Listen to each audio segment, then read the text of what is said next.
मित्रांनो, तुमचं पुन्हा एकदा GB स्टोरी टेलर या यूट्यूब चॅनलवर स्वागत आहे. आजच्या आपल्या गोष्टीचं नाव आहे मेसवाली रुपाली. लेखक संतोष देशपांडे. पण गोष्ट सुरू करण्याआधी जर कोणी या चॅनलवर पहिल्यांदाच आलेले असाल तर त्यांनी ह्या चॅनलला सबस्क्राईब करायला विसरू नका. चला तर मग अजिबात वेळ न घालवता गोष्टीला सुरुवात करूया.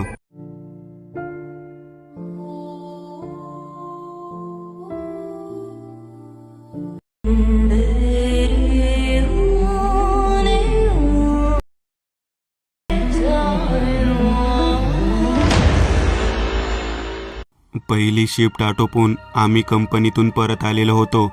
कंपनीमध्ये एक वेळचं जेवण मिळत होतं. रात्री जेवायचं कुठं हा फार मोठा प्रॉब्लेम झालेला होता. किती दिवस मॅगीवरती दिवस काढणार. म्हणून शेवटी रमेश मला म्हणाला, हे बघ, मी तुला एका ठिकाणी जेवणासाठी घेऊन जातो. त्या ठिकाणी कृष्णा काकू म्हणून आहेत.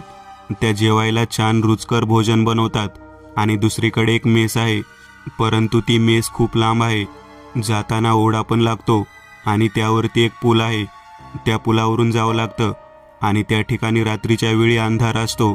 जर तुला वाटत असेल तर तू आणि मी दोघं मिळून त्या मेसमध्ये जेवायला जाऊयात. सगळेजण म्हणतात कृष्णा काकूपेक्षाही सुंदर आणि रुचकर जेवण त्या ठिकाणी मिळतं.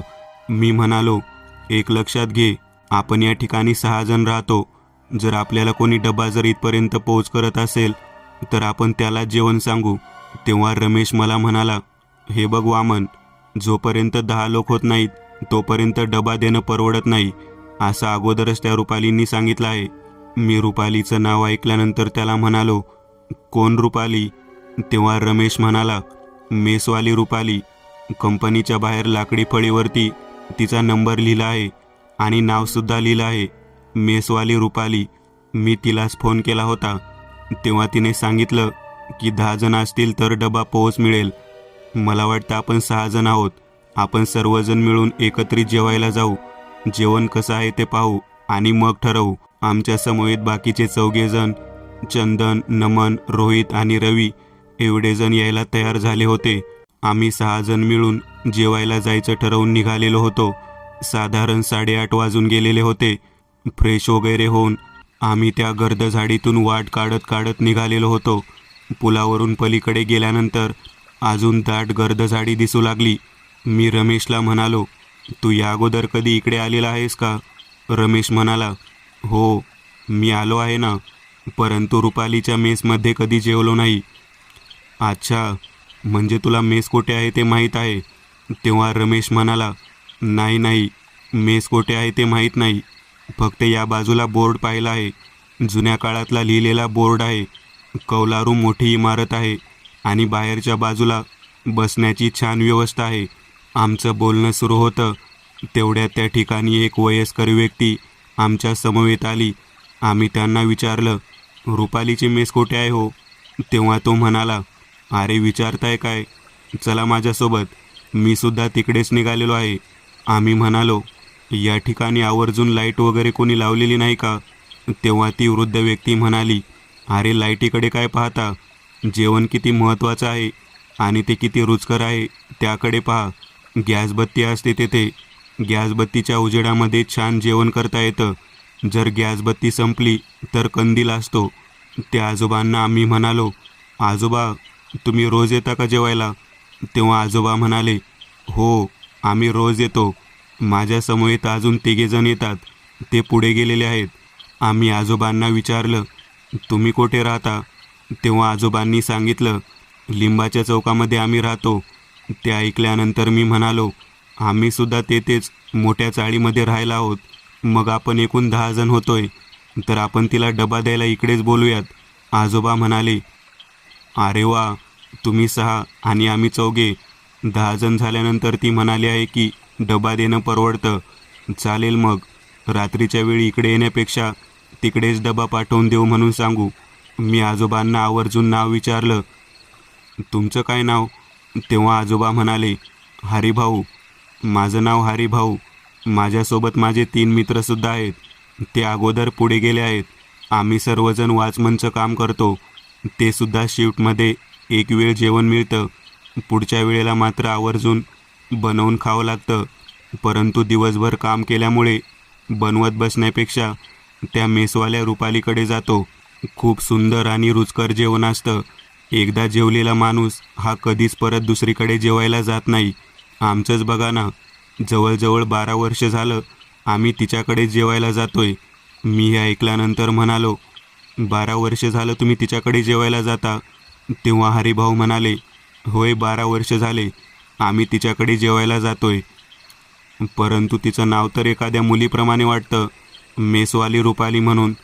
तेव्हा हरिभाऊ आमच्याकडे मिश्किल पद्धतीने हसत म्हणाले, चला तिथे गेल्यावर समजेल तुम्हाला. आम्ही एका पाठोपाठ एक सर्वजण हरिभाऊंच्या पाठीमागे निघालो. 2-3 पडकी घरं गेल्यानंतर मोठ्याच्या मोठं कौलारू घर दिसलं. बाहेरच्या बाजूला वरांड्यात सगळीकडे कंदील लावलेले होते. एक मोठी गॅस बत्ती कठड्यावरती ठेवली होती आणि एक मुलगी ताट लावत होती. त्या ठिकाणी एक वयस्कर बाईसुद्धा गल्ल्यावरती बसलेली होती. 3 व्यक्ती जेवण करत होत्या. पलीकडच्या बाजूला अजून 5-6 व्यक्ती जेवण करण्यासाठी वाट पाहत होत्या. आम्ही त्या ठिकाणी पोहोचलो. अंधार बराच होता. बाहेर काळसर फलकावरती किती रुपयाला काय ते सर्व काही लिहिलेलं होतं. मेसची फीसुद्धा लिहिली होती. आम्ही जेवायसाठी म्हणून वाट पाहत टेबलावरती जाऊन बसलो. खूप जुन्या काळातील खुर्च्या होत्या. टेबलसुद्धा खूप जुन्या काळातील होते, काळवंडलेले, आणि त्याच्यावरती एक प्रकारे तेलाचा मुलामा चढलेला होता. एका पाठोपाठ एक या पद्धतीने त्या ठिकाणी पाण्याचे 3-4 जग आणून ठेवले. मी व्यवस्थित पाहत होतो. वयस्कर जी बाई गल्ल्यावरती बसली होती ती म्हणाली, भाकरीचं ताट लावू द्या का चपातीचं ताट लावू द्या? आम्ही भाकरीचं ताट सांगितलं, कारण रुचकर भाकर कशी मिळते ते पाहायचं होतं. आम्ही वाट पाहत होतो की रुपाली कधी एकदा आम्हाला भाकरी आणून देते, परंतु रुपाली कुठे दिसतच नव्हती. ती एक मुलगी तेवढं ताट लावायचं काम करत होती. ते आतमध्ये स्वयंपाक करणारे 2 बायका होत्या. इतक्यात गरमागरम भाजीचं पातेलं चुलीवरनं खाली उतरवत एक सुंदर तरुण मुलगी त्या ठिकाणी आली. सरका, बाजूला सरका, आजचा बेत ठरलेला आहे. दामू आजोबा, हरिभाऊ, गरमागरम रस्सा केलेला आहे, पोटभर जेवा. हरिभाऊ आमच्याकडे पाहत म्हणाले, ते पहा रुपाली आली बघा. आम्ही तिच्याकडे पाहण्यासाठी आतुरतेने तिची वाट पाहत होतो. ती समोर आली. तिने हिरव्या रंगाची साडी घातली होती. कपाळावरती मोठे कुंकू, गळ्यामध्ये सोन्याची साखळी आणि दिसायला अप्रतिम सुंदर अशी ती मुलगी होती. गरमागरम भाकरी एका पाठोपाठ एक दुरडीमध्ये पडत होत्या. त्या आमच्या ताटात वाढल्या गेल्या. पलीकडच्या लोकांना अगोदर चपात्याचं ताट देण्यात आलं. एका पाठोपाठ एक आम्ही सर्वजण जेवायला बसलो. एक मुलगी ताट लावायसाठी एक भाजी बनवणारी, ती रुपाली, 2 बायका भाकऱ्या करणाऱ्या आणि गल्ल्यावरती म्हातारी, एवढी 5 जण मिळून ती मेस चालवत होते.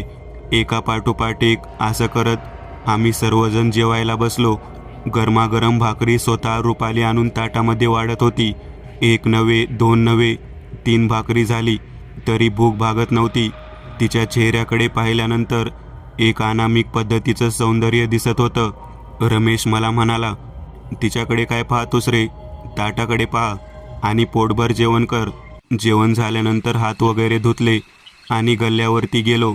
गल्ल्यावरती जी वृद्ध बाई बसली होती तिच्याकडे पाहत आम्ही म्हणालो, किती पैसे झाले? तेव्हा ती म्हणाली, 17 रुपये. 17 रुपये हा शब्द ऐकल्यानंतर आम्ही सर्वजण आश्चर्यचकित झालो. 17 रुपये? तेव्हा हो, 17 रुपये एका भाकरीच्या ताटाचे आहेत. तेवढे झाले आहेत आणि एका ताटाला 3 भाकरी मिळतात. भाव ऐकल्यानंतर आम्ही विचार करू लागलो, अरे देवा, आपण कोणत्या काळात आहोत?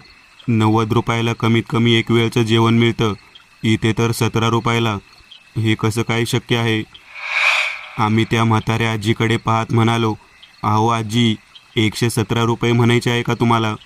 तेव्हा आजी हादरली आणि आमच्याकडे पाहत म्हणाली, 117 रुपये एका ताटाचे, सगळ्यांची मिळून तेवढे होतील, 100च्या पुढे जातील. त्या बाईचं बोलणं ऐकल्यानंतर आम्ही म्हणालो, होय सांग, 20चे 120 रुपये होतात. परंतु एका व्यक्तीचे जेवण एवढं स्वस्त कसं काय असू शकतं? ती बाई आमच्याकडे पाहत म्हणाली, तुम्ही भाव पाहिला नाही का? त्या फलकावर लिहिलं आहे ना, 15 रुपये चपाती ताट, भाकरी ताट 17 रुपये. आम्ही कोणत्या युगामध्ये जेवण करत होतो तेच आम्हाला कळत नव्हतं. आम्ही हरिभाऊ आणि त्यांचे बाकीचे साथीदार त्यांच्याकडे पाहून विचार करू लागलो. त्यामुळेच ही व्यक्ती 12 वर्ष झाली या ठिकाणी जेवायला येत आहे. एवढ्या कमी पैशामध्ये जेवण आपल्याला स्वतःहून इथे जेवलो तरी परवडतं. रुपालीची मेस खरंच आपल्याला खूप परवडणारी आहे. आम्ही 10 जणांचा डब्बा लावण्याच्या बाबतीत विचार करायचा सोडून त्या ठिकाणी जेवायला जायचं असं ठरवून तिथून परत निघालो. तेवढ्यात बाहेर पडल्या पडल्या हरिभाऊ आजोबांनी हाक मारली, अरे मुलांनो, थांबा थांबा, आपण 10 जण झालेलो आहोत. डबा मागवायचा ना, आपल्या घरापर्यंत डबा येईल. आता मात्र आम्हाला वाटू लागलं की एवढ्या रात्री या ठिकाणी येण्यापेक्षा घरी डबा आला तर उत्तमच होईल. त्यात मला चंदन म्हणाला, गरमागरम चुलीवरची भाकरी या ठिकाणी बसून खाण्याची मजाच काही और आहे. त्या डब्यात काय मिळणार आहे? तेव्हा मी सुद्धा म्हणालो, इथे येऊन जेवण केलेलं बरं वाटतं. नको, आम्हाला डबा लावायची गरज नाही. तेव्हा हरिभाऊ आणि दामू आजोबा आमच्याकडे पाहत म्हणाले, म्हणजे तुम्ही सुद्धा आमच्यासारखेच फसलेले आहात तर चालेल. गरमागरम जेवणाची मजाच और. आणि त्यातल्या त्यात रुपालीच्या हातचं जेवण म्हणजे मजाच निराळी. काय जबरदस्त रस्सा भाजी होती. आम्ही सर्वजण वर्णन करत पुन्हा एकदा परतीच्या मार्गाने निघालेलो होतो. तेवढ्यात हरिभाऊ मागच्या बाजूने त्यांच्या 4 मित्रांचे आमच्या समवेत आले. हरिभाऊ म्हणाले, काय, कसं काय वाटलं मेसवाल्या रुपालीचं जेवण? आम्ही म्हणालो, अहो मेसवाली रुपाली, तुम्ही म्हणता त्या पद्धतीने 12 वर्ष झालं ती मेस चालवते. मग मला एक सांगा, ती एवढी तरुण कशी काय दिसते? तेव्हा हरिभाऊ म्हणाले, अहो ते सर्व काही तिच्या हातच्या जेवणाचे वैशिष्ट्य आहे.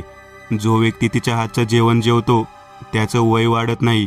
आमचंच बघा ना, 12 वर्ष झालं आम्ही 70 वर्षाचेच आहोत. हे ऐकल्यानंतर मात्र आम्हा सर्वांना घामच फुटला. हे कसं काय असू शकतं? मी विचार करत होतो.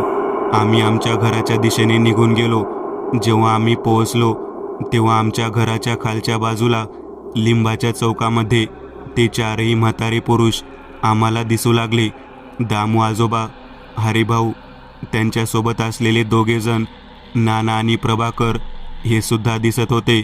या 4ही जणांना आम्ही पाहिल्यानंतर आम्हाला एक गोष्ट मात्र प्रकर्षाने जाणवली की खरंच त्या रुपाली मेसवालीची जी काही लज्जत आहे ती खूपच वेगळी आहे. मनामध्ये, विचारांमध्ये बदल व्हायला सुरुवात झालेली होती. आम्ही वरती झोपायला गेल्यानंतर आम्हाला जाणवले की खालच्या बाजूने आमच्या पाठीमागे कोणीतरी आले असावे. मी खिडकीमध्ये पाहिलं तर कोणीच नव्हतं. तेवढ्यात माझ्या समवेत असलेला माझा मित्र गॅलरीतून खाली पाहत असताना मोठ्याने ओरडला. तो म्हणाला, चंदन, अरे चंदन, बघ ना काय करत आहे. तो लिंबाच्या कठड्यावरती बसलेला आहे. त्याच्यासोबत कोण आहे बघ. तो त्या मुलीच्या पाठीमागे बसलेला आहे. आम्हाला ही गोष्ट जरा विचित्र वाटली. आम्ही खाली उतरलो आणि त्या दिशेने जाण्यासाठी निघालो. चंदन हा आम्ही ज्या मेसच्या वाटेने आलो होतो त्याच वाटेने परत एका मुलीच्या पाठीमागे निघालेला होता. आम्ही सुद्धा त्याच्या पाठोपाठ जाण्यासाठी तयार झालो. नीट व्यवस्थित पाहिल्यानंतर आमच्या लक्षात आलं की ती मुलगी कदाचित ती मेसवाली रुपाली असावी. आम्हाला सुद्धा अचानक त्या दिशेने खेचलं जात आहे असे वाटू लागले. एखाद्या व्यक्तीला केवळ 2 साखरेच्या दाण्यामध्ये वशीकरण विद्येत कैद करून ज्या पद्धतीने लोक आपल्या तालावर नाचवतात तशा पद्धतीची उपाय असावी असे आम्हाला वाटू लागले. कारण 70 वर्ष असणारे व्यक्ती 12 वर्ष झाले तरी 70च वर्षाचे आहे असे सांगत होती. याचा अर्थ रुपाली तिच्या मेसमधील जे काही जेवण होतं ते साधंसुद्धा जेवण नव्हतं असं मनातल्या मनात वाटू लागलं. चंदन पुढच्या दिशेने निघत निघत तो त्या लाकडी पुलावरून तिच्या मेसच्या दिशेने जाऊन पोहोचला. त्याच्या पाठोपाठ आम्ही सर्वजण त्या ठिकाणापर्यंत पोहोचलो होतो. आम्ही 5 जण ते दृश्य पाहत होतो. रुपाली मेसवाली हा बोर्ड पाहिल्यानंतर आम्ही कचऱ्याच्या जवळ थांबलो. पूर्ण जीर्ण आणि जुन्या अवस्थेत असलेल्या त्या संपूर्ण भागामध्ये बाहेरच्या बाजूला एक शेकोटी पेटवलेली होती आणि त्या शेकोटीच्या दोन्ही बाजूला एखाद्या जंगली प्राण्याला भाजावे त्या पद्धतीने व्यवस्था करण्यात आलेली होती. काही क्षणातच रुपालीच्या सोबत चंदन तिच्या कौलारू घराच्या आतमध्ये गेला. आम्ही त्याच्या पाठोपाठ गेलो. नेमकं काय चाललं आहे ते पाहायचं होतं. चंदनला आम्ही खिडकीतून पाहत होतो. त्याच्या अंगावरचे एक एक कपडे तिने बाजूला करायला सुरुवात केली. तिने स्वतःच्या अंगावरचे संपूर्ण कपडे बाजूला केले.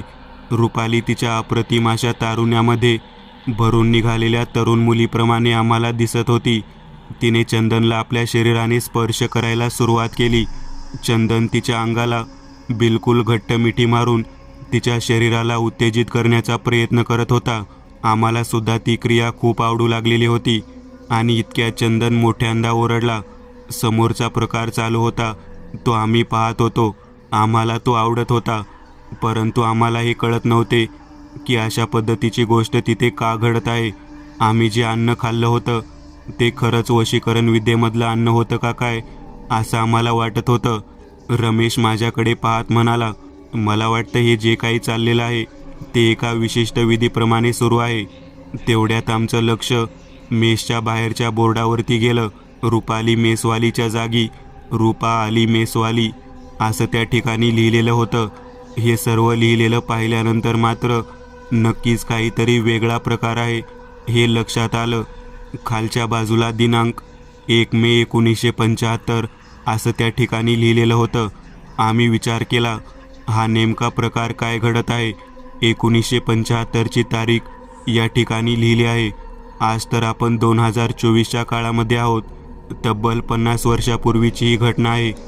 ती खानावळ आहे. हे कसं काय शक्य आहे. तेवढ्यात ज्या ठिकाणी एखाद्या प्राण्याला जाळामध्ये भाजतात त्या पद्धतीच्या शेकोटीजवळ 4ही म्हातारे व्यक्ती, त्यांच्या समवेत त्या खानावळीत आमच्या बरोबरीनं जेवायला बसलेली सर्व मंडळी दिसत होती. एवढंच नव्हे तर रुपाली ज्या आमच्या मित्राबरोबर शारीरिक सुख घेत होती तो मित्रसुद्धा मोठ्याने ओरडत होता हे आम्हाला दिसत होतं. त्याच्या ओरडण्यामागचं कारण कळलं नाही, परंतु काही वेळानं त्याने मान टाकलेली दिसली. त्याच्या नरड्याला रुपालीनं फोडलेलं होतं. अरे बापरे, हे नेमकं आहे तरी काय. नरभक्षक मुलगी. तिने स्वतःच्या तोंडामध्ये त्याच्या नरड्याचा लचका धरून रक्त प्यायला सुरुवात केली होती. वासनेच्या आहारी पोचलेल्या आमच्या मित्राला तिने कायमचं शांत केलेलं होतं. तिने स्वतःची वासना शांत करून घेतल्यानंतर त्याच्या रक्ताने स्वतःची तहान भागवली. ते दृश्य पाहिल्यानंतर आम्ही घाबरलो आणि तिथून धावत पळत दूरवर जावं म्हणून मागे वळालो. परंतु आमचे पाय वेगळ्याच इशाऱ्यावरती त्या पेटवलेल्या शेकोटीच्या कडेने जाऊन थांबले. त्या रुपालीच्या मेसमधल्या 2 भाकऱ्या बनवणाऱ्या बायकांनी काठीला हात आणि पाय बांधून चंदनचं प्रेत आणलं आणि ते त्या जाळावरती दोन्ही काठीच्या आधाराने टांगून ठेवलं. हे काय आहे नेमकं हे काहीच कळत नव्हतं. मध्यरात्रीनंतर सुरू झालेला हा भयानक प्रकार पाहिल्यावर आमच्या बाजूला बसलेल्या हरिभाऊ आजोबांकडे मी म्हणालो, आजोबा हे काय आहे. आजोबा म्हणाले, अरे रुचकर रस्सा खाल्लास ना तू. तो रुचकर रस्सा अशाच पद्धतीने बनवलेला होता. आज प्रत्यक्ष तो कसा बनवतात ते रुपाली दाखवत आहे. मी म्हणालो, अहो आजोबा, माणसाचा मांस खाता का काय. तेव्हा ते आजोबा म्हणाले, मग पिशाचे लोक कोणाचे मांस खाणार. आम्ही पिशाचे आहोत. पिशाचे हे ऐकल्यानंतर आम्ही सर्वजण जागेवर ताडकन उठून उभा राहिलो. आजोबा आमच्याकडे पाहत म्हणाले, कुठेही जाऊ शकणार नाही आहात. तुम्ही तिच्या मेसचे जेवण केलेले आहे. रुपाली मेसवाली म्हणजे कोण कळलं का. पिशाचे लोकांची आचारी आहे ती आचारी. नवनवीन तुमच्यासारख्या लोकांचा गरमागरम रक्ताचा आस्वाद आमच्यासारख्या भटक्या आत्म्यांना तिथे आणून देते. 12 वर्ष झाली आम्ही येथे भोजन करत आहोत. आजची रात्र जेवण केलं की आम्ही मुक्त झालो. मी म्हणालो, म्हणजे तुम्ही मुक्त होणार म्हणजे. तेव्हा तो व्यक्ती म्हणाला, अरे आमच्या जागी जेवायला आता तुम्ही 4 जण आहात ना. तो आता एक मेला. तुमच्यापैकी 1 जणाला अशीच माणसं शोधून आणण्यासाठी माझ्याप्रमाणे पुलाच्या पलीकडे पाठवणार. जसं मी तुम्हाला इथे घेऊन आलो तसंच तुमच्यापैकी एक जण अजून 6 जणांना इथे घेऊन येणार आणि हा क्रम असाच चालू राहणार. मी हे ऐकल्यानंतर घाबरलो. बापरे, म्हणजे हरिभाऊ म्हणायचा म्हातारा हा जिवंत व्यक्ती नसून एक पिशाच आहे. त्यानेच आपल्याला इकडे फसवून आणलेला आहे. मी रमेशकडे पाहत म्हणालो, रम्या, फुकट मरणार की रे आपण. तेवढ्यात रुपाली त्या ठिकाणी आली आणि तिने या 4ही म्हाताऱ्यांना जेवायला वाढलं. ते भोजन केल्यानंतर म्हातारी लोक आनंदाने नाचू लागली आणि आम्ही त्या मेसच्या आतमधल्या भागामध्ये आपोआप चालत जाऊन बंद झालो. आमच्या 5 जणांपैकी एक जणाला रुपालीने बाहेर काढले आणि म्हणाली, जा, तुम्हाला जर मुक्त व्हायचं असेल तर या रुपालीच्या मेसमध्ये जेवायसाठी 6 जण घेऊन या. हे नेमकं काय आहे हे कळत नव्हते, परंतु तिच्या इशाऱ्यावरती आम्ही भ्रमिष्ट होत चाललेलो होतो. आमच्या 5 जणांपैकी बाहेर कोणी पडायचं हेच कळत नव्हतं. मी एक पाऊल पुढे आलो. रुपालीने मला त्या खोलीतून बाहेर काढलं आणि मी त्या पुलापासून आमच्या लिंबाच्या चौकामध्ये येण्यासाठी निघालो. जेवणाचा असर किती वेळ राहणार हे कळत नव्हतं, परंतु वशीकरण मात्र चांगलं जाणवत होतं. कोण जेवायला येणारा व्यक्ती आहे का हे मला आता शोधायचं होतं. 1 नव्हे, 2 नव्हे, तर 6 जणांना पुन्हा त्या ठिकाणी घेऊन यायचं होतं. हे चक्र तोडायचं तरी कसं ते मात्र कळत नव्हतं. मी लिंबाच्या चौकामध्ये बसलो. दिवस उजाडून गेला होता. भ्रमिष्ठाप्रमाणे दिवसभर मी तिथेच बसलो होतो. संध्याकाळ झाल्यानंतर आमच्याच कंपनीतल्या कामगारांना मी पाहून बोलावत होतो, चला चला, मेसवाली रुपालीच्या मेसमध्ये जेवायला चला. खूप रुचकर स्वादिष्ट जेवण मिळतं. लवकर चला, लवकर चला. तेवढ्यात काशीनाथ नावाचा एक चौकीदार मला 4 थाळी डबा घेऊन माझ्या दिशेने येताना दिसला. त्याच्यासोबत अजून 4-5 लोक होती. ती मला पाहत म्हणाली, अहो, इथे काय करत आहात? कोठे जेवायला बोलावत आहात? तेव्हा मी म्हणालो, रुपाली मेसवालीच्या खानावळीमध्ये चला, जेवण करायला जाऊया. तेव्हा काशीनाथ म्हणाला, काही हरकत नाही, मी हनुमान जयंतीची खीर आणली आहे. या 4 डब्यामध्ये गच्च भरून तेथेच आपण जेवण करूयात. सर्वांबरोबर ती खाऊयात. तुम्हाला पण मी देतो. चला रे, आज जेवणाची सोय रुपालीच्या मेसवरतीच होईल. माझ्या पाठोपाठ सर्वजण त्या अंधारामध्ये त्या पुलावरून तिकडे येऊ लागले. मला आनंद झाला होता. आपल्या जागी ते सर्वजण येणार, तेथे जेवण करणार, आपण त्या तावडीतून सुटणार. आम्ही त्या मेसवरती येऊन पोहोचलो. 8:30 वाजून गेले होते. तो अंधार, त्या पद्धतीचे वातावरण पाहून काशीनाथ आणि बाकीचे चौकीदार आम्हाला म्हणाले, कोठे घेऊन आला आहेस? ही कसली मेस? किती जुन्या पद्धतीची वाटते. तेव्हा मी म्हणालो, गावरान पद्धतीचे जेवण आहे. थोड्याच वेळात गरमागरम जेवण मिळेल. गल्ल्यावर बसलेली म्हातारी म्हणाली, चपातीचं ताट लावायचं का भाकरीचं? तेव्हा सगळेजण म्हणाले, चपातीचे ताट लावा. म्हातारी म्हणाली, ठीक आहे. सर्वजण जेवायला बसले. गरमागरम चपात्या करून एक मुलगी ताट लावत होती. रस्स्याचं पातेलं घेऊन रुपाली समोर आली. त्या सर्वांना ती स्वतःच्या हाताने वाढू लागली. तेवढ्यात काशीनाथ उठला. प्रत्येकाच्या ताटामध्ये त्याने आणलेली खीर वाढू लागला. आमच्या मित्रांपैकी खोलीमध्ये बंदिस्त असलेल्या मित्रांनासुद्धा रुपालीने बाहेर बोलावलं आणि केवळ डोळ्याच्या इशाऱ्याने सगळ्यांसमोर जेवायला बसवलं. आम्ही जेव्हा बसलो होतो तेव्हा आमच्या बाजूला जशी लोक शांततेने जेवण करत होती, अगदी तशाच पद्धतीने आमचे सहकारी 4ही मित्र बसले होते. जसंच्या तसं वातावरण दिसत होतं. काशीनाथ मात्र सर्वांना प्रेमाने खीर वाढत होता. गल्ल्यावरच्या म्हातारीला सुद्धा त्याने वाटीमध्ये खीर दिली. सर्वजण पोटभर जेवण केल्यानंतर खीर खायचं म्हणून एक एक घास खाऊ लागले आणि तेवढ्यात डोक्यामध्ये सनक भरावी त्या पद्धतीने मुंग्या येऊ लागल्या. अचानक भीमरूपी महारुद्रा, वज्र हनुमान मारुती हा आवाज कानामध्ये गरजू लागला. अरे बापरे, हे नेमकं काय सुरू आहे ते कळेना. डोकं गरगर फिरून फुटावं असा डोक्यामध्ये संचार सुरू झाला. काही क्षणात मी डोळे मिटले आणि उघडले तर समोर काशीनाथ, त्यांचे 4 सहकारी, माझे 4 मित्र आणि बाकी कोणीच त्या ठिकाणी नव्हतं. काशीनाथसुद्धा आमच्याकडे पाहत म्हणाला, कुठे घेऊन आला तुम्ही? एका क्षणात खीर चाकल्यावर येथे कोणीच दिसलं नाही. तेव्हा मी काशीनाथकडे पाहत म्हणालो, ही मेस आहे रुपाली मेसवालीची, एक पिशाच्या स्त्रीची, जी पिशाची आचारी आहे. तिच्या फेऱ्यामध्ये आम्ही अडकलो होतो. आता क्षणात सर्व काही दिसेनासे झालं. मारुतीचं स्तोत्र डोक्यामध्ये घुमू लागलं. तेव्हा काशीनाथ म्हणाला, अरे वेड्या, पिशाच्याच्या फेऱ्यात तुम्ही सर्वजण अडकला होतात. केवळ माझ्या जवळ असलेल्या हनुमान जयंतीच्या प्रसादामुळे व त्याच्या सेवनाने तुम्ही तर त्यातून सुटलाच, परंतु त्या पिशाचं त्यांनासुद्धा मुक्ती देऊन गेलात.